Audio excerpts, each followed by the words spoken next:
ભાગ્યશાળી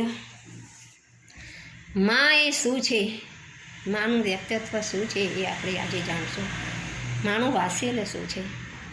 નમોદેંદાનો સિદ્ધાનો નમાયરિ નમો ઉજ્જાયનો નમો લોહી સબ્બ સાહુ નમેશો પંચનમ કરો સબ્બ પાપ પણાસન મંગલાન ચ સભ્ય સિંહ વડમ હવૈ મંગલમ. ભાગ્યશાળીઓ રાજગૃહ નામની નગરી છે. ત્યાં મહાવીર સ્વામી દેશના દઈ રહ્યા છે. સમવસરણમાં 12 પરસદાઓ બેઠી છે. હવે એવા ટાઈમે દેવાનંદા નામની બ્રાહ્મણી ભગવંતને વંદન કરવા માટે આવી રહ્યા છે. હવે જ્યાં ભગવાનનું સમવસરણ છે ત્યાં સામે દૂરથી જોવે છે અને નીચે ઉતરી અને પગે ચાલીને જાય છે. તો ભગવાનને જોઈને એકદમ એ આશ્ચર્યમાં પામી ગયા છે. એકદમ પોતાની આંખ સ્થિર થઈ ગઈ છે ભગવાન સામે. એમને એમ લાગે છે કે આમની સાથે મારે કાંઈક સંબંધ છે. આવો વિચાર કરતાં કરતાં માનું વાત્સલ્ય એકદમ ઉભરાઈ આવ્યું છે. સ્તનમાંથી દૂધની ધારા વરસી રહી છે. ત્યારે આ દ્રશ્ય ગૌતમ સ્વામીએ જોયું.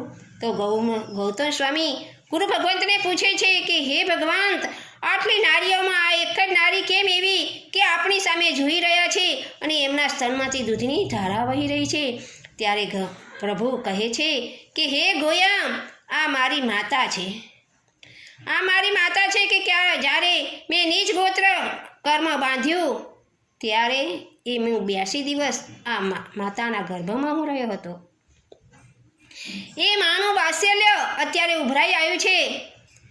એટલે એ મારી સામે જોઈ અને એમના સ્તનમાંથી દૂધની ધારા વરસી રહી છે. એટલે મા બેટાનું હેત કેટલું છે એ અહીંયા નક્કી થાય છે. ત્યારે અત્યારની પ્રજા તો પોતાના સંતાનોને સ્તનનું પાન પણ નથી કરાવતા. તો ભાગ્યશાળીઓ, તમારા ઉપર ક્યાંથી વાત્સલ્ય આવે તમારા સંતાનોને? જો તમારા સંતાનોને પોતાનું વાત્સલ્ય આપ્યું હોય તો મળે.